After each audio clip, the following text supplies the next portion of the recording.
Bueno, 16 espectadores. Yo creo que podemos ir empezando, si te parece. Cuando quieras. A ver, habla otra vez, que no sé si te escuché mal. Sí, que cuando quieras ¿Te digo podemos mal? empezar. Ah, ahora, ¿Me vale, ok. oyes? Sí, ahora perfecto, vale. Yo te digo bien. Bueno, un poco ruido de fondo, pero nada molesto. Vale. Venga, pues comenzamos entonces. Lo primero antes de empezar, para los socios y gente cercana a la AEN, presentar este espacio, que es el primer episodio que hacemos. Es un espacio que hemos llamado Ecos de la Plataforma, promovido por nosotros, donde vamos a presentar y difundir todo aquello que tenga que ver con la salud mental, pues ya sean libros, revistas, proyectos asociativos, etcétera. Es un espacio abierto a tanto socios como interesados, así que cualquier sugerencia que nos queráis hacer, podéis escribir por correo a la AEN y lo comentamos sin problema. En el episodio primero, que es este en el que estáis, nos acompaña Alberto Jimeno. Alberto Jimeno es licenciado en Psicología y especialista en Psicología Clínica vía PIR, máster en Terapias Contextuales, experto en intervenciones sistémicas. Cuenta además con más de 500 horas acreditadas de formación complementaria. Trabajó como psicólogo clínico en el SESPA y trabaja en su consulta privada actualmente desde el 2016. Además, también colabora en el programa de apoyo a familias del Centro de Iniciativas, Solidaridad y Empleo, el CISE de Gijón. Bueno, pues lo primero, muchas gracias Alberto por aceptar tan gustoso la invitación y por inaugurar este espacio. Gracias a vosotros por la invitación, que es todo un honor inaugurarlo y una responsabilidad. A ver qué tal sale. Para nosotros es una prueba también lo de emitir en directo, así que vamos allá. Bueno, hoy vamos a presentar el primer libro, si no me equivoco, de Alberto. Es este que tengo aquí. Mejorando los resultados en psicoterapia, principios terapéuticos basados en la evidencia, se titula. Como pregunta inicial para abrir boca, cuéntanos cómo surge la idea de escribir el libro. Pues la idea surgió a raíz de un curso que me habían pedido preparar, que era de unas 12 horas, por lo tanto requería una elaboración de contenidos bastante extensa, que fue como hace unos 3 años. Fue un curso que al final no se llegó a realizar y bueno, una vez que tenía ahí todo el material elaborado, pensé que quizás se le podía dar un formato de libro que podría aportar algo interesante. Interesante sobre todo por expresarlo y publicarlo en lengua española, porque son contenidos que quizás son más fáciles de encontrar en inglés, pero no tanto en nuestra lengua, ¿no? Y bueno, desde entonces he estado fantaseando con la idea de tener suficiente tiempo libre para ponerme y dedicarme a escribir un libro, porque lleva bastante tiempo, hasta que, bueno, el año pasado pasó lo que sucedió en marzo y, bueno, al estar con más tiempo disponible, más tiempo en casa, aunque fuera por un motivo desagradable, pues me dio la oportunidad por fin para dedicarle el tiempo que necesitaba y poder terminar el libro. ¿Es difícil para un clínico escribir un libro, pasar a texto todas esas cosas un poco difíciles de escribir que pasan en las consultas? Sí, no sé para el resto de clínicos, para este clínico que habla, sí, porque, bueno, al final el expresar todo lo que pasa en una sesión de terapia o una consulta de psicología clínica, todos los procesos que se pueden producir ahí, todas las experiencias de las personas y del propio profesional, eh, no es nada fácil, ¿no? Hay muchas cosas que son bastante inefables, quizás, ¿no?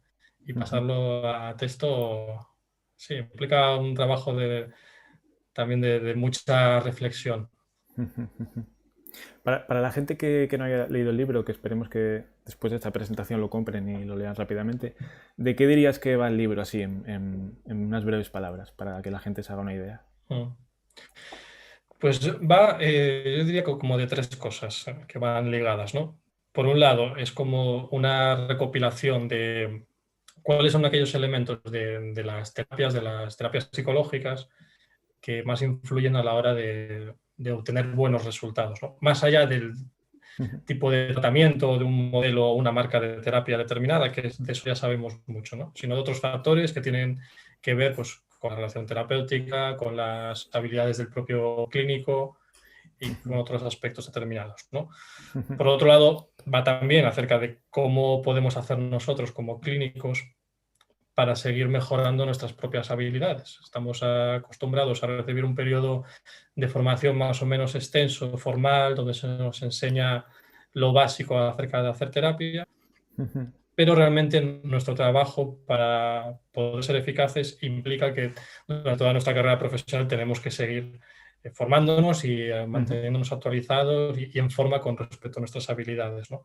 La cuestión es, claro, ¿cómo podemos hacer eso? ¿Qué formas hay que nos garanticen que efectivamente el entrenamiento, por decirlo así, que estamos siguiendo nos hace mejorar, ¿no? Podríamos pensar que solo con la experiencia ya vamos a hacernos mejores profesionales, pero hay estudios que indican que no solo no mejoramos con el paso del tiempo, sino que incluso en término medio hasta empeoramos un poquito, ¿no?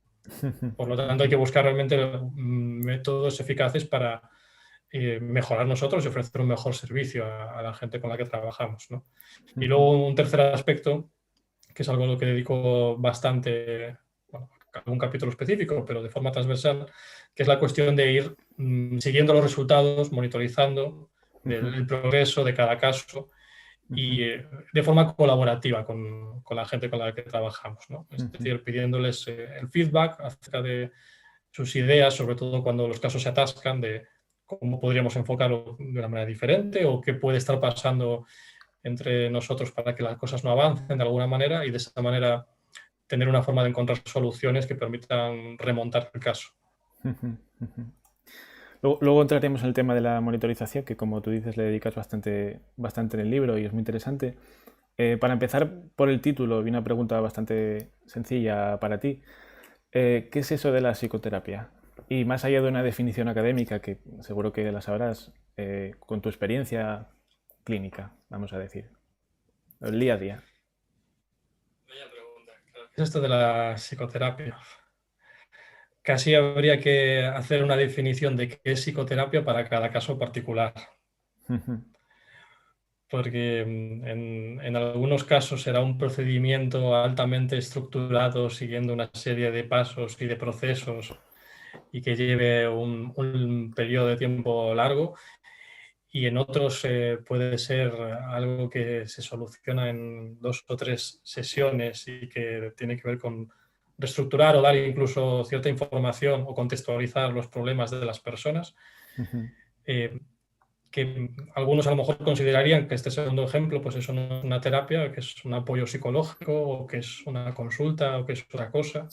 No me preocupa tanto hacer una definición de si eso es terapia o no, porque creo que igualmente para la persona que acude a la consulta, lo importante es si esa experiencia le ha servido, pues lo que yo diría que es para solucionar sus problemas, que bueno, no es nada fácil hacer esa definición, ¿no? Pero diría, en términos generales, es una situación en la que una persona lega en psicología se encuentra con ciertos problemas en su vida y que tienen que ver generalmente con las relaciones con otras personas, consigo mismo o con el contexto, que se siente atascada en esa situación y que mediante una conversación, un diálogo dirigido, siguiendo una serie de principios basados en el conocimiento del profesional, llevan a que sea posible resolver esos problemas que la persona trae a consulta.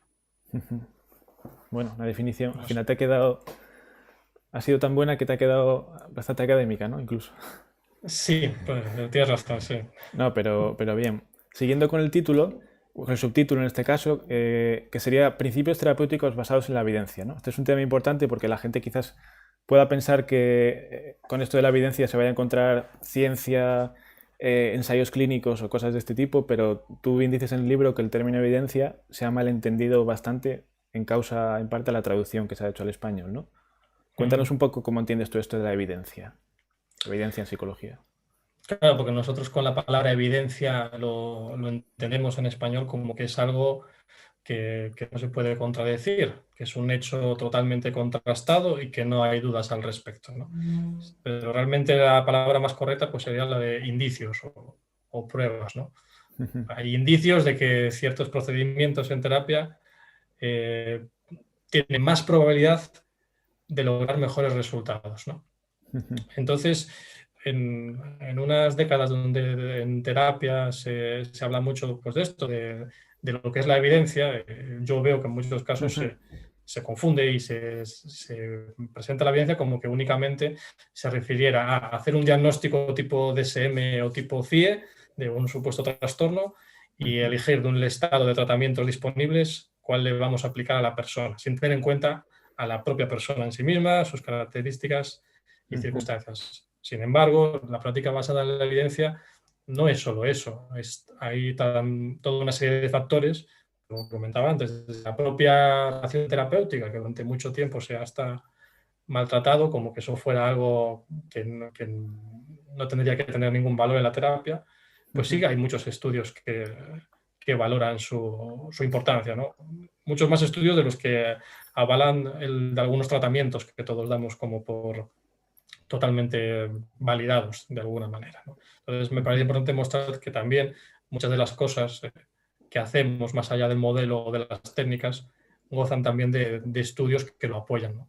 Pero que tampoco dejan de ser indicios, no son verdades incuestionables. Y además, esto que llamamos evidencia, hoy es evidencia, pero a lo mejor mañana deja de serlo, o hay otra que la contradice, ¿no? Que esto pasa también constantemente. Avanzando un poco y al hilo de esto que comentas, en el capítulo 1 dejas claro una cosa, que es que una cosa sobre la que no habría que tener dudas a día de hoy es que la psicoterapia es eficaz. Lo que no está tan claro es por qué. Y aquí introduces la famosa metáfora del pájaro dodo, según la cual se dice que todos los modelos serían igual eficaces, que todo vale, ¿no? Pero bueno, tú dejas claro que no es así, que no todo vale, sino que habría unos pocos modelos llamados bona fide, si no recuerdo mal, que sí que habrían demostrado su eficacia, ¿no? Y que sería más allá de la elección del modelo, donde habría que buscar lo que las distintas terapias tienen en común y las hacen eficaces, ¿no? ¿Cómo ves tú esta historia de las luchas entre modelos? ¿Dodo está vivo, muerto? ¿Esto es una cosa ya del siglo pasado, lo de las peleas entre modelos, o tiene su importancia a día de hoy? ¿Cómo ves tú todo esto? Yo lo veo enormemente aburrido. Ya llega un mundo que me aburre. Antes podía parecer interesante, apasionante. Sigue vivo, ese debate sigue vivo, ¿no? Pues parece mentira, pero da para publicar muchos artículos, ¿no? Entonces, efectivamente, encuentras artículos que en el título dicen hay que enjaular a Dodo, otro que Dodo sigue vivo, otro que si hay que matarlo, que si es un meme, ¿no? Hay ese debate que, en mi opinión, nos desvía de lo importante, ¿no? Que es al final lo que comentabas tú, ¿no? ¿Qué hace que la terapia funcione? O qué modelos, ya que hay diferentes modelos que parece que han funcionado, bueno, pues ver por qué funcionan y ver a lo mejor qué modelo es más adecuado para qué caso, ¿no? Probablemente. Al final es que tampoco, en mi opinión, no es una discusión entre factores específicos y comunes, sino que ambos tienen su papel. Y lo que hay que hacer es integrarlos, no es esto lo otro, sino esto y lo otro también, ¿no? La crítica que se puede hacer digamos, a la gente que ya da por zanjado o esquiva el debate de Dodo y los modelos y abre las vías a otros campos de estudio como los factores comunes, etcétera, es que puede flojear un poco en la teoría o el modelo psicopatológico clínico en general. ¿Y crees tú que es posible una clínica sin modelo, una clínica de los factores comunes, una clínica transteórica o como quieras llamarla, que prescinda de una teoría psicopatológica y por tanto de resolución de los problemas, etcétera? No, no, no. Es imposible trabajar sin un modelo, ¿no? O incluso si dijeras, no, yo no tengo modelo, ya eso en sí mismo casi lo podríamos considerar una especie de modelo, el modelo de no tener modelo, ¿no? O de no seguir un modelo, aunque fuera por negación. De hecho, pues como proponen algunos autores, el modelo en sí o la explicación, la racional que dicen algunos de dónde vienen los problemas de la persona y qué hace falta para solucionarlos, en sí mismo se puede considerar un factor común. Entonces, lo que mencionabas antes de las terapias bona fide, todas las que tienen, uno de los elementos que tienen en común es que tienen una explicación de dónde vienen los problemas de las personas y de qué hace falta para solucionarlo, ¿no? Entonces, sí que veo bastante complicado, por no decir imposible, trabajar sin un modelo. Sería trabajar en el caos, ¿no? no me imagino cómo sería. Para la gente que nos esté viendo, que imagino que muchos, bueno, serán ya gente veterana en este mundo, pero si los hubiera nuevos o vieran el vídeo posteriormente, ¿qué les dirías a aquellos que empiezan de residentes y se enfrentan con el clásico problema de elegir modelo, la evidencia versus la no evidencia, etcétera? ¿Cómo sorteaste tú eso en su día y cómo lo ves después de unos cuantos años ya de experiencia? Yo lo sorteé de una forma muy poco científica y muy literaria. Yo cuando supe que había sacado plaza en el PIR, yo cuando estudiaba el PIR consideraba, sin tener experiencia clínica en mi práctica, ¿no?, que yo era o iba a ser conductista, ¿no? Es lo que me parecía a mí lo que me parecía que era la manera en la que funcionaban las cosas, ¿no? Pero aún así, cuando aprobé, antes de incorporarme, dije, bueno, voy a leerme al menos un libro de cada corriente diferente, ¿no? Entonces empecé a leer conductismo, leí psicoanálisis, leí terapia cognitiva, y cuando llegué a la sistémica, pues lo que sea, quizás porque el primer libro que leí de sistémica me sedujo, pues bueno, sucedió eso, efectivamente me gustó. Lo que pasó simplemente es que me gustó lo que leía, ¿no? ¿Para qué nos vamos a engañar, no? Sonaba muy bien y yo lo pensaba y lo reflexionaba y decía, pues tiene sentido a nivel subjetivo, ¿no? Y entonces me empecé a interesar por eso, me formé por eso, pero luego, como mencionabas en la introducción, también me he formado en otros modelos, como las terapias contextuales, ¿no? O sea, en tu Entonces caso yo fue... lo que diría Sí. yo lo que diría es conocer, tratar de conocer un poco de todos los modelos con cierta flexibilidad, un poco, si se puede, aunque es difícil, aparcar los prejuicios, ¿no? Pero antes que descartar un modelo por la mala fama que pueda tener, pues quizás acercarte un poco, ¿no?, a leerlo con aire crítico, siempre, por supuesto, conocer profesionales que trabajen con ese paradigma y ya crearte tu propia opinión, ¿no? No sé quién decía o quién leí hace poco que al final no eres tú el que elija el modelo, es el modelo el que te elige a ti. No sé muy bien qué significa, pero suena bien. Pero suena bien, ¿no? Sí, sí. Suena bien, claro. Vale, me quedo esto con lo de la elección por seducción, ¿no? De la sistémica, en tu caso. Sí. En el capítulo 2, avanzando un poco ya, hablas de la pericia clínica, que sería como convertirse en un experto en psicoterapia, algo así, ¿no? Entendí yo, si no leí mal. Y aunque no hay consenso en la definición, más bien se destacan pues varias características, ¿no?, para conseguir pericia clínica, y entre ellas está supervisar tu desempeño, que es una parte a la que tú le das mucho, bueno, dedicas mucho texto a explicarla. Cuéntanos qué es esto de la supervisión del desempeño mediante la monitorización y el feedback, de qué va y cómo te ha funcionado a ti en tu clínica del día a día. Sí, pues creo que te refieres a esta parte de ir yo revisando mis propios resultados, ¿no? El autosupervisarme, por decirlo así, ¿no? No es algo, por supuesto, que ni mucho menos no sustituye a la supervisión más tradicional, sino que es algo que tiene que ver con ir tú mismo recopilando los datos, registrando los datos acerca de todo el trabajo que vas haciendo. Es decir, pues yo he ido anotando, por ejemplo, todos los casos que he ido atendiendo, en los que he ido tomando alguna medida para ver cuál es el resultado de la intervención, y anotando, registrando características de ese caso, de la persona, sociodemográficas, clínicas, etcétera, para luego, con todos esos datos, ir analizándolos.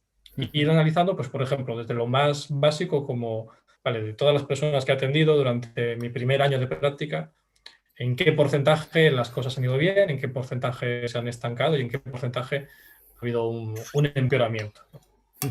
Para luego, con el tiempo, ir comparando mi propia línea base, por decirlo así, y ver si yo iba mejorando esos resultados o no. A medida que iba uniendo más muestras y cada año mejoraba o empeoraba, ¿no? En la línea de lo que comentaba antes, que a veces simplemente la experiencia por sí no tiene que necesariamente hacerte mejor. A mí, en mi caso, me ha servido para darme cuenta de muchas cosas, de algunos puntos ciegos en algunos casos, y a nivel general de los resultados, pues para ir viendo que sí que con el paso de estos 5 años desde que llevo haciéndolo, sí que he visto una mejoría en cuanto, por lo menos, a los datos así más brutos de lo que es escalas de resultados de psicoterapia, ¿no? Una pequeña mejoría pero significativa y que además progresiva, siempre un poco más a cada vez que iba revisando esos datos, ¿no? Luego puedes, claro, hacer más análisis, como decía, que yo he tenido ciertos descubrimientos de puntos más flojos, pues por ejemplo, ver la terapia de pareja que durante mucho tiempo pues, se me ha dado peor que otro tipo de terapia, ¿no? Claro, yo podría decir, bueno, es que esto es cosa de que las parejas que son muy difíciles y no hay nada que hacer con ellas, que eso sería una explicación pues muy que protegería mucho mi autoestima, pero no me serviría para mejorar en ese encuadre de terapia. Eso ha llevado a buscar mejor formación y otra metodología que aplicar cuando me encuentro en esas situaciones. Una cosa interesante, o la más interesante para mí de la monitorización, es que lo puedes usar como feedback durante la terapia, no solo una vez que se va y analizas la base de datos y un tiempo después y todo eso. Entonces, ¿cómo funciona esto del feedback y cómo es eso de que los terapeutas, con nuestro ego característico, de repente pasemos una escala a los pacientes, los consultantes, o lo que se quiera, y nos digan en nuestra cara prácticamente que tenemos que mejorar en los aspectos de relación, que no hemos entendido bien lo que nos quieren decir, etcétera? Bueno, la verdad sería muy raro que lo dijeran así, sería maravilloso que lo hicieran también. No suelen ser tan directos, aunque a veces sí. Yo me he encontrado con situaciones así, ¿no? Pero primero, no tenemos que tomárnoslo como que nos están valorando lo buenos o lo malos que somos, o si tenemos que mejorar o no, ¿no? Esto del feedback, bueno, incluye por un lado lo que estábamos comentando, de ir viendo resultados de la terapia, si está mejorando la persona o no, pero usando escalas validadas para tal fin, muy breves y que tengan sentido para los objetivos de la persona. Y por otro caso, otra escala al final de todas las sesiones, que es sobre la alianza terapéutica, también muy breve, de 4 ítems, en donde se pregunta sobre estos aspectos que comentabas, ¿no? Si a la persona le resultó útil la sesión, si se sintió comprendida, es decir, si yo me he mostrado suficientemente empático, si hemos hablado de temas importantes para ella o él o no, y si la metodología o la forma de enfocarlo le está sirviendo, le está encajando de alguna manera, ¿no? Porque la idea es que, bueno, a lo mejor nosotros utilizamos una metodología que nuestro modelo o nuestra formación, o según la evidencia que hablábamos antes, parece que va a ser la más eficaz para ese caso, pero quizás la persona no lo viva así, o en sus circunstancias o por sus características no le encaje, ¿no? Con esto tenemos la oportunidad de que al final de la sesión la persona nos lo pueda decir.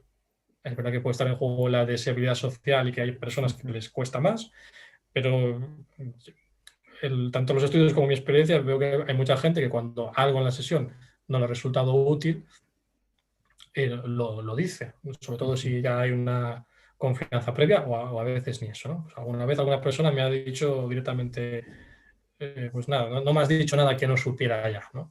Esto que me dices, eso ya lo sabía yo, ¿no? Durante varias sesiones. La idea es que esto es muy útil porque así alguien nos lo está diciendo y es más interesado en su salud y nos permite explorar más qué está pasando ahí y tomar una serie de decisiones compartidas que nos permita superar ese bache en la terapia, ¿no?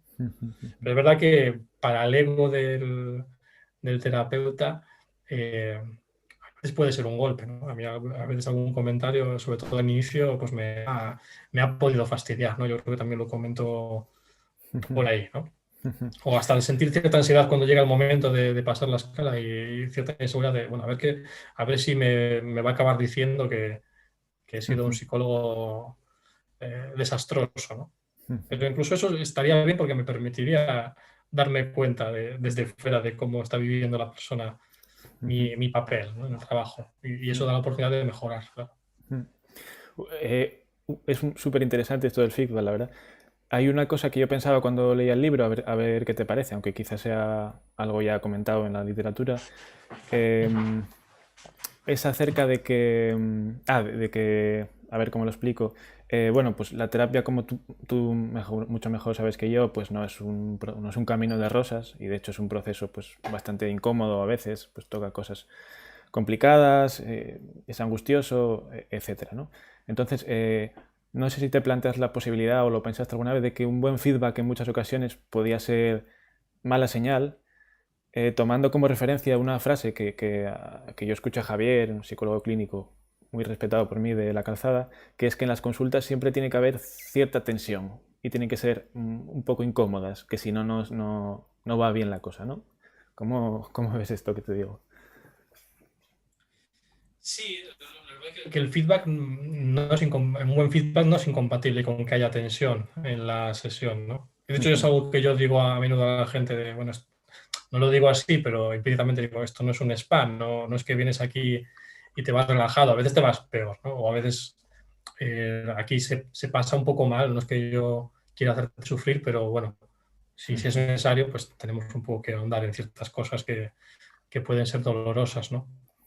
El feedback viene bien para que si ha habido tensión, para saber si la persona lo ha percibido como algo útil para su proceso, ¿no? Entonces, pero es verdad que a veces, según el caso, en algunos casos, precisamente un feedback positivo, como tú dices, sí que tiene sentido, ¿no? En casos específicos, que a lo mejor es señal de que hay una sensación demasiado cómoda, que quizás hay que abordar, ¿no? Ahí sí que entra ya quizás más la pericia clínica para reflexionar sobre eso, sobre todo si ves que la cosa no avanza y pues metacomunicarlo en sesión, ¿no? Delicadamente. Ok, avanzamos un poco más al capítulo súper interesante de los super rings, superterapeutas. ¿Qué es un superterapeuta? ¿Es un superhéroe o otra cosa? No es un superhéroe. Lo que pasa es que el término viene de un estudio de hace mucho tiempo con niños en los que se analizaba un poco a dos terapeutas diferentes y los niños al que era mejor le llamaban super shrink, que sería algo así como superterapeuta o super loquero. Y al otro no me acuerdo si tenía nombre o en algún otro momento se ha llamado pseudo shrink, ¿no? El pseudo loquero, ¿no?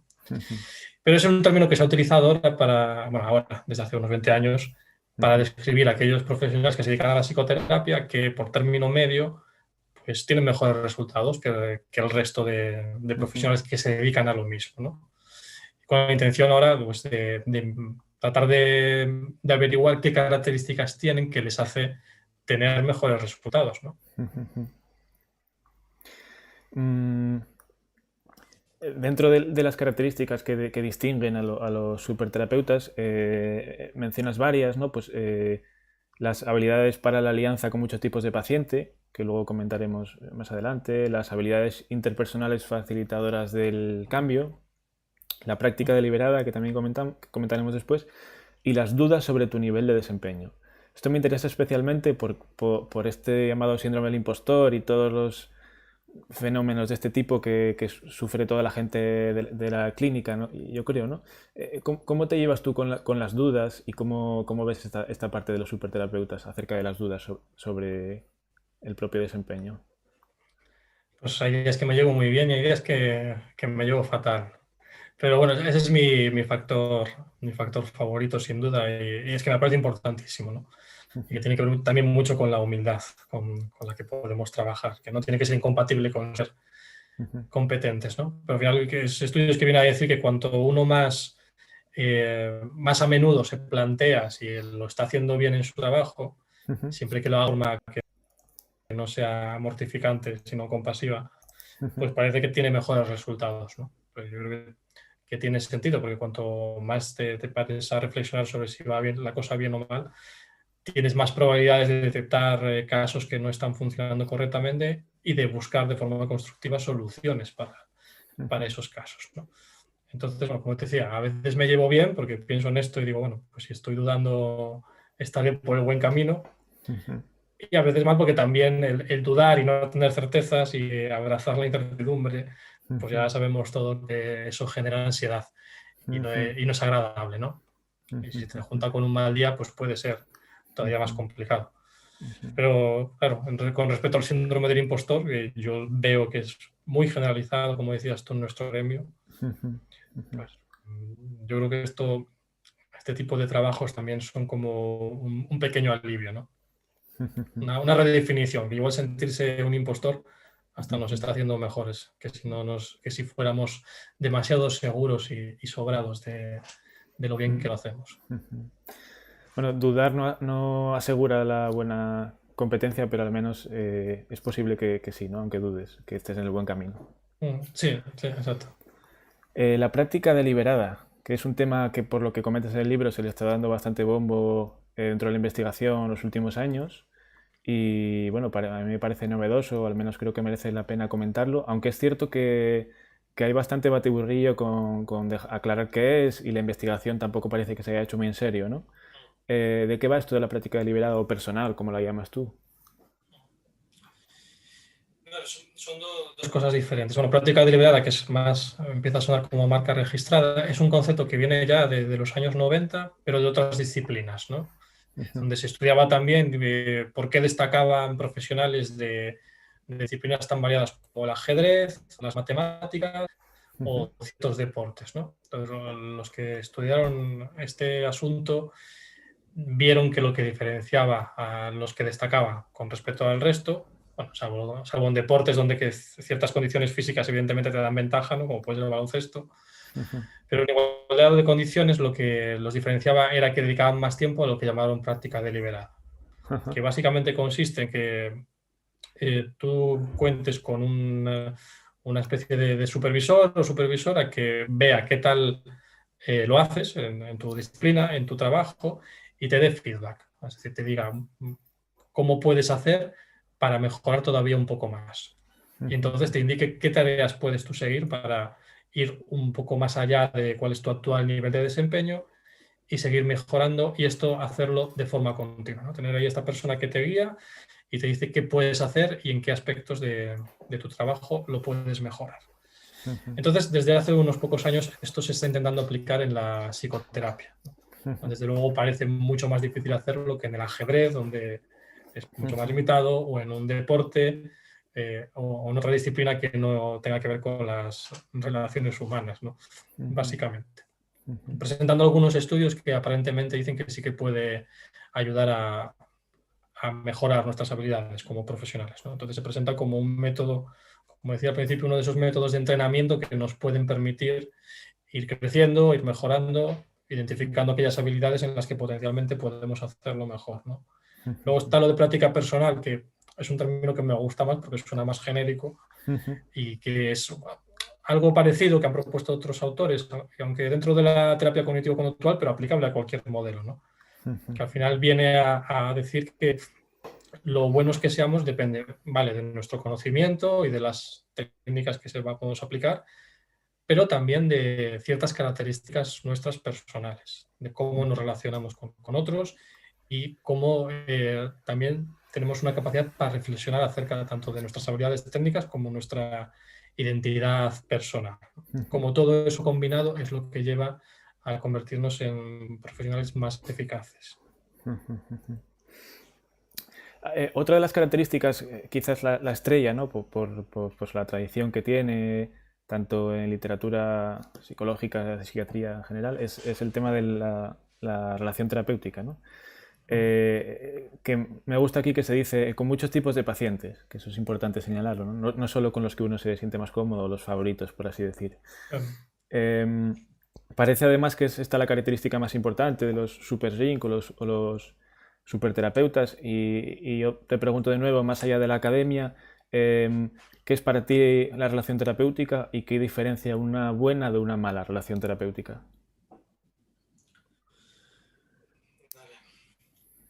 Academia. La relación terapéutica es un encuentro entre dos humanos, un encuentro muy cercano, pero con una distancia de seguridad, Ujú, que deja claro que es una relación entre un profesional y un no profesional, pero es una relación que genera de alguna manera un contexto donde los problemas se pueden enfocar de una manera diferente, de una manera que lleva a soluciones. Es una relación que genera un espacio seguro, hablando un poco como si estuviéramos hablando de la teoría del apego, donde la persona se puede sentir más capaz de expresar, experimentar ciertas emociones, ciertas formas de relacionarse con el otro que ujú, no puede llevar a cabo en otro contexto y que lleva a cambios en su vida luego fuera de la terapia. ujú, ujú, ¿Y qué diferencia una buena de una mala? Pues yo creo que sobre todo lo que diferencia es de que esa relación esté ajustada a la persona que acude a terapia, no sea la relación de preferencia del clínico, sino que sepamos ajustarla precisamente a esa persona en concreto que tenemos. Porque no hay una relación terapéutica que sirva para todo el mundo. Hay unas características que más o menos de forma general hacen que la relación sea mejor, pero con cada persona hay que hacer adaptaciones que sean las más idóneas, ¿no? Y para eso hay que conocer y fijarse muy bien cómo reacciona la otra persona a nuestra manera de relacionarnos con ella o con él. ¿Qué diferencias ves tú, si es que las ves, entre una verdadera relación terapéutica y una relación profesional de ayuda que se puede establecer, por ejemplo, entre un médico de familia y uno de sus pacientes o otro tipo de relaciones de este tipo, que no sean psicoterapéuticas propiamente dichas? Pues a lo mejor no tendría por qué haber diferencia. El que sea una relación terapéutica en sí misma, pues depende de que haya ese vínculo, que lo pueda haber también perfectamente con tu médico de cabecera. Pero también con el médico de cabecera, igual que una terapia, ese vínculo obedece a unas necesidades y a unos objetivos. No te relacionas con el médico porque sí, sino buscando algo. Y además sabes que en esa relación o esperas encontrar la forma de conseguir ese algo, ese objetivo, ¿no? Entonces, en ese sentido, yo creo que se puede decir que es similar a la que puede suceder en una psicoterapia, siempre que se den esas condiciones de que haya un vínculo, un interés por el otro, que se supone, al médico también se le supone, que esa relación se establezca para un objetivo con respecto a la salud de la persona y que lo que se haga, lo que se hable, sea un medio para conseguir ese fin concreto. Vale. Me parece, vamos, razonable esto que dices. Dentro de la relación terapéutica, que es un capítulo el más largo, creo recordar, y para mí, yo creo que para mí es el más interesante, para mí personalmente, quiero decir. Hablas de un punto que es el acuerdo en metas y tareas, que junto con el vínculo pues, son los tres elementos clásicos de la relación terapéutica. Y la cuestión, además, según lo veo yo, es que los objetivos se entretejen con la formulación del caso. Si planteas el problema en unos términos conductuales, pues lógicamente los objetivos, las tareas también llevarán el mismo enfoque, ¿no? Comentas el caso de una chica en el libro que llega a la consulta con un problema que viene de otro profesional anterior y tú le ofreces una lectura de su situación, de su problema, con la que no está de acuerdo y bueno, la rechaza y creo que recordar que tiempo después pues la acepta un poco más y al final salen las cosas bien, ¿no? Aquí yo te quiero preguntar algo que a mí me parece importante, porque en los tiempos que corren tan hiperpsicológicos, donde todo el mundo viene interpretado de casa prácticamente con muchísimas hipótesis o interpretaciones de sus problemas e incluso a veces pidiendo una terapia concreta. ¿Cómo te manejas tú con todo esto? Ya que uno no puede saber de todo, lógicamente, todos los modelos, etcétera. ¿Te encuentras habitualmente con esto en la consulta privada? ¿No? ¿Cómo lo ves? No me encuentro tanto, me encuentro que la gente viene más informada acerca de eso, de las terapias que puede haber acerca para su problema, pero también me encuentro con flexibilidad y con apertura, ¿no? O sea, gente que me dice, bueno, yo he leído que para esto puede funcionar la terapia cognitivo-conductual, pero tú eres el profesional y confío en ti. Claro, esto es en mi contexto de mi consulta, de lo que yo encuentro que lógicamente no es generalizable y normalmente a mí la gente ya llega recomendada y tiene unas expectativas diferentes cuando vas a un sitio sin ninguna referencia, ¿no? Entonces, y claro, y yo tengo también expuesto pues, en mi página web el tipo de formación que tengo y eso ya puede sesgar un poco la gente que me llega, ¿no? Pero con respecto a cómo me manejo, pues si alguien viniera, no me ha pasado, pero si alguien viniera y me dijera que, bueno, para su problema ha estado leyendo y cree que lo que necesita es, por ejemplo, una terapia tipo Gestalt, que en la que yo no tengo formación ni competencia, pues procedería éticamente diciéndole que yo no soy competente en ese modelo y si conociera a alguien que la hiciera de una forma eficaz, pues le derivaría a esa persona, ¿no? O si me dijera que quiere hacer pues un psicoanálisis, por ejemplo. Yo no sé hacer psicoanálisis, lo respeto, pero no sé hacerlo. Entonces, claro, podría enzarzarme y tratar de convencerle que no, a lo mejor que el psicoanálisis va a ser mi método, porque es el mío y es el que más mola, ¿no? Pero bueno, probablemente no sería la mejor opción porque si la persona ya viene convencida.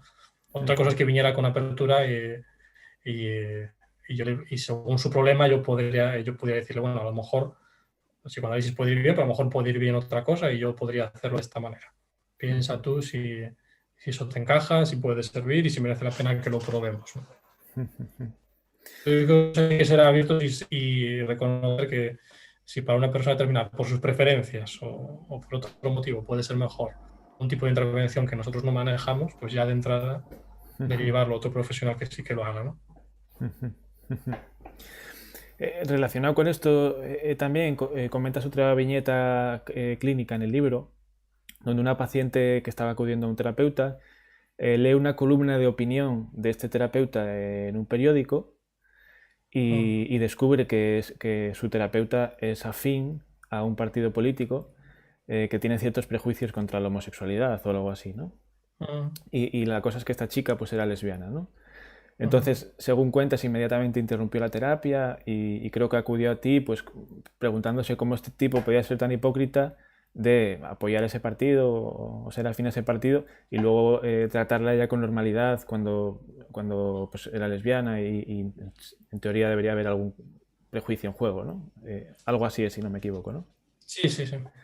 Vale, yo aquí quería comentar una cosa también yo creo muy actual, que es la cuestión de la identidad en general y en la terapia, que es a lo que estamos aquí. La gente se identifica mucho con ciertas cosas, incluso con los modelos psicoterapéuticos. Solo hay que ver Twitter, ¿no? Y además muy polarizadas estas cuestiones.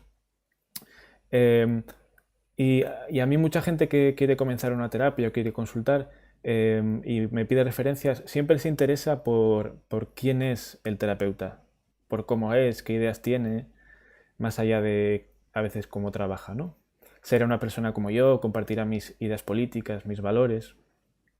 Quería saber si tú te topaste con este problema en la clínica y hacia dónde piensas que vamos en este sentido, si la gente eh, mañana va a escoger terapeutas de un partido político o terapeutas que compartan su ideología en vez de terapeutas por otros criterios que quizás en el pasado se utilizaban. Si me he encontrado yo, ¿te refieres si alguien no ha congeniado conmigo por tener diferentes valores de este tipo? Por ejemplo, o le interesa conocer antes de empezar, digamos, cómo te manejas tú en el ecologismo, por decir algo, o incluso si votas a la izquierda, o bueno, este tipo de cuestiones que... No, no me he encontrado con alguna persona que sí que me ha dicho que antes de venir a mi consulta, pues me estuvo buscando mis redes sociales personales para comprobar que no salía en ninguna foto borracho con mis amigos por ahí de juerga. Porque eso para esa persona pues haría que desconfiara mucho de mí luego como profesional, ¿no? Entonces, como no me encontró las fotos que las tengo bien ocultas, como no encontró nada de ese tipo, pues no hubo problema y vino y de hecho fue un trabajo que fue bastante bien, ¿no? Eso de lo que me cuentan, claro, de lo que no me cuentan, pues si esta persona lo hizo, doy por hecho que hay más personas que les preocupan, ¿no?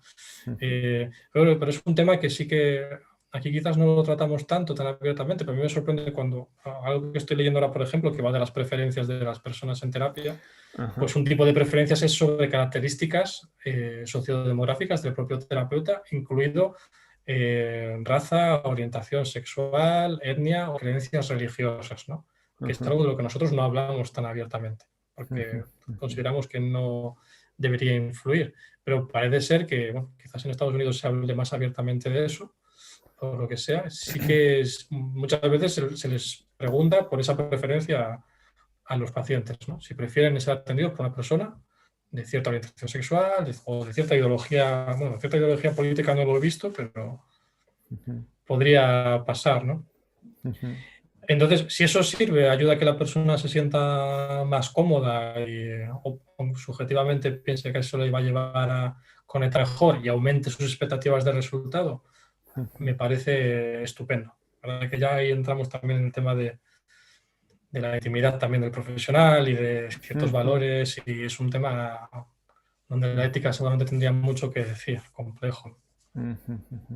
Sí, bueno, te lo comentaba porque yo creo que es actual y algo que a mí me ha pasado al menos varias veces cuando alguien te pregunta por un terapeuta al que acudir, ¿no? Como de qué picogea, de qué ideas o valores, ideas políticas tiene y ese tipo de cuestiones. Y en los tiempos que corren, pues parece importante, ¿no? Bueno, yo las cosas que tenía así más bien pensadas para comentar eran estas. Yo te animo a que si quieres tú comentar algo que no te haya preguntado sobre el libro, te parezca importante o quieras señalar, adelante. Y mientras tanto la gente que esté, los espectadores, pues también pueden escribir las preguntas a bocajarro prácticamente si quieren, Sí. que tú estás aquí para responder las que puedas, así que adelante. Pues no, no sabría qué decir. Como me estaban gustando mucho tus preguntas, me he quedado ya en un rol más de esperar que comentaras alguna reflexión de estas que, bueno, me ha gustado. Se me han Eh, acabado las reflexiones. Han acabado las reflexiones. Se me han acabado, sí. Los tuyos. Sí, Me gustaría más ver si la gente, hay alguien que se me ha preguntado o comenta cualquier cosa. Críticas también bienvenidas, por supuesto. vale, Me gustaría más comentar eso. vale. Yo mientras tanto voy a hacer un poco de promoción del libro, que no comentamos la Bien. editorial, por cierto, que es de Pirámide. Mm. Yo me lo leí en 2 tardes y tampoco haciendo ahí un esfuerzo, quiero decir, se lee muy bien y es muy agradable para la gente que yo creo que nos dedicamos a esto o que nos gusta un poco este mundo. Y vamos, yo se lo recomendaría a cualquier terapeuta que empezara o que llevara tiempo, porque vamos, no le va a defraudar, es mi opinión. Por aquí una persona dice grande Alberto. No sé si quieres comentar algo. Nada, 1,74 o así, creo. No tan grande. A ver si alguien se anima a hacer alguna pregunta. Vamos a esperar un poco. A ver, si quieres, además de alabar tanto el libro, también puedes decir qué no te ha gustado, por ejemplo, ¿no? Eh, pues mira, yo creo que es una cosa que comparto con algún compañero que lo hablé y el tema de la monitorización, eh, a mí me costaría hacerlo, simplemente la monitorización, y a ver, me puedes dar tu opinión de esto también, porque yo tengo la sensación, probablemente pueda ser luego infundada, de que en toda el proceso estadístico, desde la clínica hasta los números, se pierde tanta información que luego seguramente me vería un poco insatisfecho con los resultados. Seguramente esto es un problema que tú ya te hayas topado y ya lo habías resuelto, pero a mí me surge de primeras, no sé cómo lo ves. Y satisfecho en el sentido de que te encuentras que tus resultados son peores de los que te gustaría tener. Sí, o que no concuerda nada la intuición o las ideas que yo tenía, o que Mm. considere que puede distorsionar un poco o no ser acertados. Sí, no sé, creo que como que no me fiaría mucho de lo que ahí salga, ni para bien ni para mal. Claro, es que hay que tomárselo como eso. Yo creo que la manera de hacerlo no es de una forma obsesiva y que no es la que utilizo yo, sino, bueno, es una información más. Son datos y estamos hablando de un trabajo que va de personas, no de números. Luego los datos hay que analizarlos y reflexionarlos de una forma cualitativa y ponerlos también en perspectiva, ¿no? No sé si lo ponía ahí, yo creo que a lo mejor ya no me dio tiempo a meterlo en el libro, pero al final luego esto pues son los resultados de unas escalas que por muy variadas que estén, pues no dejan de ser escalas, ¿no? Y siempre tiene que estar en primer lugar la experiencia subjetiva y cualitativa de la persona, y eso no se refleja tanto en las estadísticas, ¿no? Y Eh, entonces, sí, hay que ser ya consciente que, de eso. ya que lo comentamos, el libro, para el que lo quiera leer, es un trabajo enorme de lectura, de bibliografía acerca de psicoterapia, factores comunes, etcétera. La verdad que es impresionante. Y en inglés encima, bueno, que no, que ya sabemos con el inglés. Y quería preguntarte, eh, ¿cuánto crees que se pierde a la hora de investigar estas cosas? mediante estadística de la clínica, esto que te comentaba yo al principio. ¿Estás leyendo estos artículos y te chirría un poco? ¿Te parece que se puede guardar cierta semejanza con la realidad? No sé. ¿Cómo lo piensas tú esto? Se pierde mucho, se pierde mucho. Y según el artículo y la investigación, eh, cuanto más cuantitativo además, pues más se pierde, ¿no? Y ahora, por ejemplo, pues, yo disfruto casi más leyendo de investigaciones cualitativas, porque es donde te sientes, o yo me siento más reflejado, ¿no? Leo cosas que, vale, esto me encaja más, ¿no? Pues desde cosas donde se categorizan las expresiones o el feedback que dan las personas que acuden a la terapia, ¿no? De qué fue lo que pasó, qué fue lo que hacía su terapeuta, qué le servía, cómo se sentía durante el proceso. Todo eso, categorizarlo en números, pues sí, se va a perder mucho y se va a sesgar siempre, siempre, ¿no? Lo que pasa es que lo cualitativo pues, se va a denostar o los estudios de caso parece que importan menos cuando probablemente hay mucho más aprendizaje que en otras investigaciones que incluyan metaanálisis con 10.000 pacientes, ¿no? Mira, tenemos una pregunta. Dice aquí Babel 80, entre los elementos de las relaciones que funcionan en terapia, ¿habría alguna controvertible? ¿Alguno controvertible? Igual era controvertido y el corrector se lo cambió, no sé. Pues, se me viene a la mente por la asociación quizás el manejo de la contratransferencia. Controvertible porque es un término que nos lleva inevitablemente a psicoanálisis, terapia psicodinámica, y sabemos que a mucha gente todo lo que venga de ahí pues le echa para atrás. Y porque el mismo concepto de manejo de contratransferencia, aunque cuente con evidencias, indicios a su favor, pues se habla de conceptos como conflictos no resueltos por parte del terapeuta.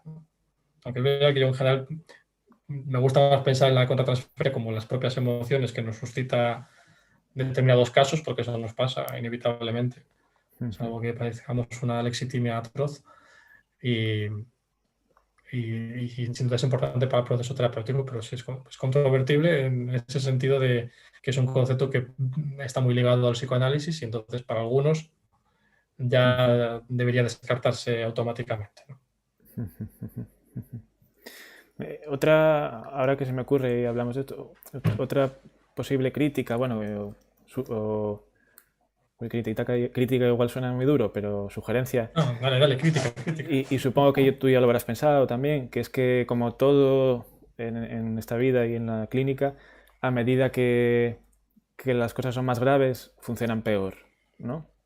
Entonces, ¿hasta qué medida crees tú que este libro o esta forma de ver la psicoterapia podría orientar a personas que trabajaran pues con pacientes más graves o sí, más graves, más difíciles o con situaciones más complicadas? Bueno, probablemente, como bien dices, ahí ya tendría un efecto más limitado, ¿no? Pero aún así yo creo que sería importante porque al fin y al cabo no es un libro de técnicas ni de modelos de tratamiento, casi por decirlo así, si a alguien le sonará mal, pero es más un libro de actitud terapéutica, en cierto sentido, ¿no? De esa actitud que hablábamos, de la humildad, del dudar y de la curiosidad, de no dar por sentado que las cosas están funcionando, que tienen que hacerse de una determinada manera, sino de explorar otras opciones cuando la cosa no progresa, ¿no? Y yo creo que precisamente, claro, esa curiosidad y esa duda en casos más graves es más necesaria porque estás todavía enfrentándote más a menudo a la incertidumbre y a la frustración, donde tienes que tirar de más ideas diferentes cuando las cosas no funcionan. Que sea un libro de actitud terapéutica es un buen resumen, la verdad, para el libro. Me parece un buen resumen. A ver si alguien se anima a hacer alguna pregunta, ya que tenemos aquí a Alberto. Y no sé si hasta que escribas el próximo libro pasará mucho tiempo, o ya estás pensando en algo. Por pensar, siempre estoy pensando en cosas, pero la vida me pone límites.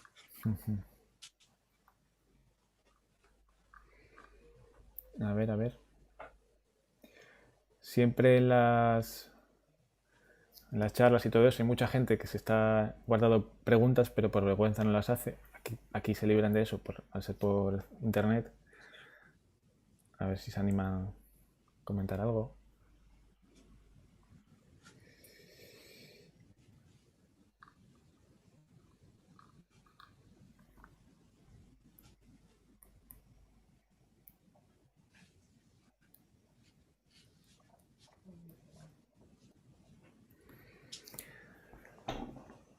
A ver, a ver. Nos dice Ramiro Arce García. Mira, esta es una pregunta muy interesante, la verdad. Si recomiendas la comunicación de la contratransferencia al paciente. La transferencia. La recomendación es comunicarla lo justo, si está influyendo de alguna manera en el proceso terapéutico, y siempre que es, como dirían también por decirlo en términos más de modelo psicodinámico, material resuelto. A ver si puedes explicar un poquito más. Si al final la contratransferencia tiene que ver con otra cosa que te está pasando en tu vida, con la que te has sentido conectado acerca de lo que te está contando la persona en terapia y te ha afectado el proceso terapéutico, no sería aconsejable que si todavía es un conflicto que tú tienes en tu vida, vayas y lo cuentes ahí en la explicación acerca de esa contratransferencia, ¿no? Que comuniques eso que te está pasando, a que hagas esa autorrevelación de algo que todavía tú no has conseguido, digámosle así, resolver, ¿no? Entonces eso sería lo justo, porque al final que no se acabe convirtiendo en tu terapia, donde acabas abriéndote tú y contando todo lo que te pasa, ¿no? Otra cosa es que tú puedas expresar, vale, pasó esto, me disculpo, tiene que ver con otras cosas mías, con ciertas emociones que he sentido ahora, y resolverlo y ya, sin contar mucho más. No sé si me expliqué. Sí, cuando crees que puede servir a la terapia y que no sea un desahogo o comentario que no tenga nada que ver con Exacto, lo que le pasa a la como persona. todo es hacerlo cuando valoras que el hacerlo va a ser útil para la persona, no para ti, ¿no? Es igual que esto que comentaba de las autorrevelaciones, cuando las haces, que sean porque cumplen una función dentro de la terapia para la persona y no porque tú tienes muchas ganas de contarlo, por lo que sea, ¿no? Entonces, esto, como en cada caso, hay que evaluar qué efecto va a tener lo que tú vas a hacer en la persona. Entonces, si calculas, en base a tu conocimiento, que puede ser útil, entonces pues comunicas la contratransferencia, ¿no? Las emociones que te está suscitando la situación. Si ves que no o tienes duda, pues mejor dejarlo y supervisarlo. Decías en el libro que no sé si conocida compañera tuya decía en un curso que si ella sentía que tenía muchas ganas de hacer una autorrevelación, no la hacía. Exacto, sí. Me parece un criterio muy bueno, ¿no? Tener ganas, ¿no? Tengo el deseo de hacer una autorrevelación. Ya te hace pensar que no lo estás haciendo por la persona, sino por ti mismo o por ti misma, ¿no? Y yo desde que me contó eso en un curso, es algo que tengo en mucha consideración, ¿no? Cuando estoy a punto de hacer una autorrevelación. Y si veo que es más por mí que por el otro, o ante la duda, pues mejor me la guardo y ya me lo pienso en casa.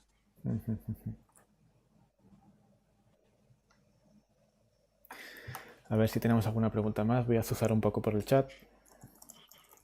Azuza.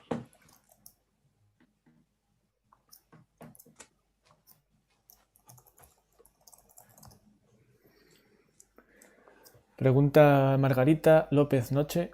Hablando de la contratransferencia, ¿qué opinas de que el terapeuta acuda a terapia personal como algo que pueda mejorar su rendimiento con sus pacientes? Bueno, en mi opinión, que esto es mi opinión, Ajá. Si te está pasando algo a ti como persona que influye en tu trabajo como terapeuta y que la terapia puede ser una solución a eso que te está pasando, pues sin duda me parece muy recomendable y lo mejor que puedes hacer por tu trabajo. Lo que no veo tanto, por convicción mía personal, es que uno necesariamente, porque sí, tenga que pasar por terapia personal como requisito para ser mejor profesional, ¿no? De hecho, bueno, hay estudios que dicen que pasar por terapia personal necesariamente no te hace mejor terapeuta. Yo pienso que sí, que para algunas personas les va a hacer mejores terapeutas porque les va a ayudar a solucionar cosas que estén afectando en el proceso terapéutico, ¿no? A Neuri Ortiz comenta aquí si recomendarías usar herramientas de feedback como el PCOMS para trabajar psicoterapia en el sector público. Sí, por recomendarlo, recomendaría. Lo malo que soy realista y sé cómo están las cosas en el sector público y faltan unas condiciones más adecuadas para que eso se pueda utilizar de una forma productiva, ¿no? Yo entiendo que si tienes citados 8, 10 o 12 personas en una mañana, pocas ganas o fuerzas te quedan para pararte a pasar las escalas, a pedir feedback, a hacerla un poco, comparar los progresos de la persona, etcétera, ¿no? Esto como en casi todo, necesitas una institución o una organización, que es el servicio de salud, que te apoye en eso y que favorezca las condiciones adecuadas para ti como profesional y que puedas dar lo mejor de ti. Pero si puedes hacerlo o si tienes ganas a pesar de todo eso, pues sí, por supuesto. Hay creo que es el último, penúltimo capítulo del libro donde hablas brevemente de la institución pública y una posible vía de mejora, ¿no? Sí, una fantasía realmente.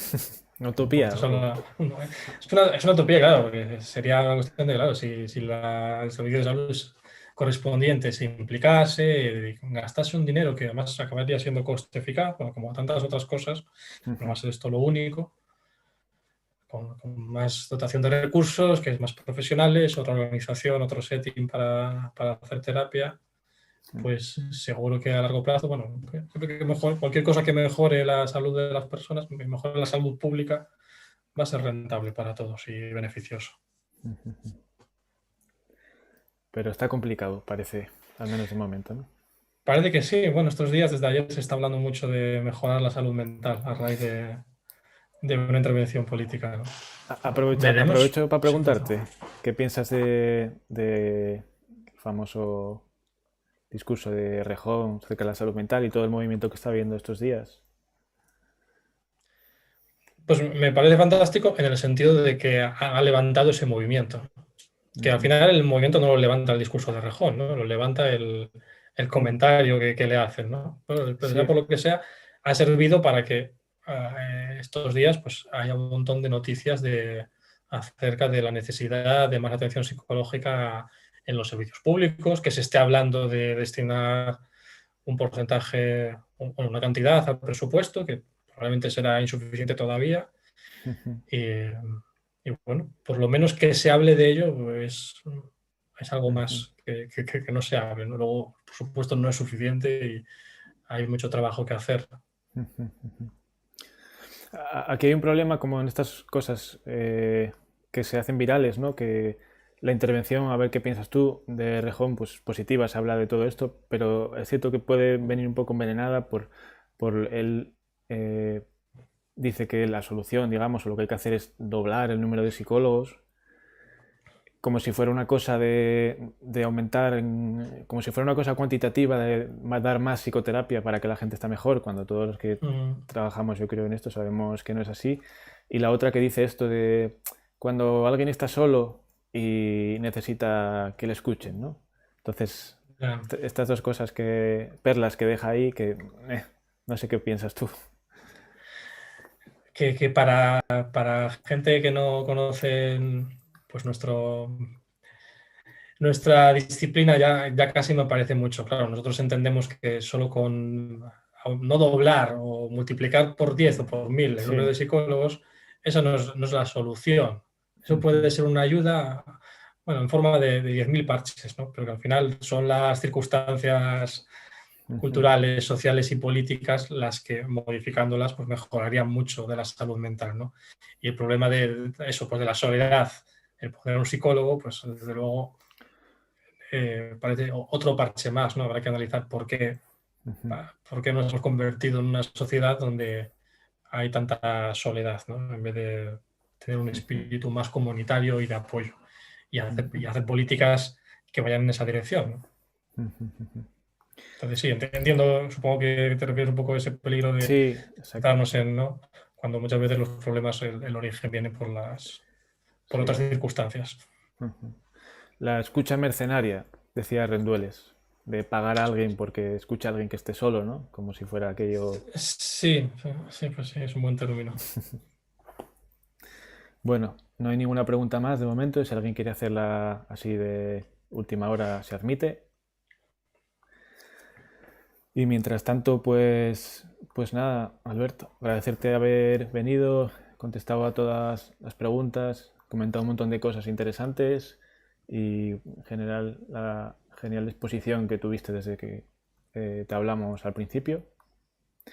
Y nada, esperemos que en el futuro vuelvas a estar por aquí y podamos charlar un poco más sobre psicoterapia. Encantado. Nada, un gusto, un gusto. La verdad, como decía al principio, la invitación y poder reflexionar de estas cosas aquí en familia. Muy bien, pues no hay más preguntas, así que si os parece, nos despedimos aquí. Así que un placer, Alberto, y gracias a los asistentes Igual, por estar aquí escuchándonos. Y hasta el próximo episodio de Ecos que anunciaremos en las redes sociales próximamente. Bueno, hasta luego, Alberto. Hasta luego. Chao. algo.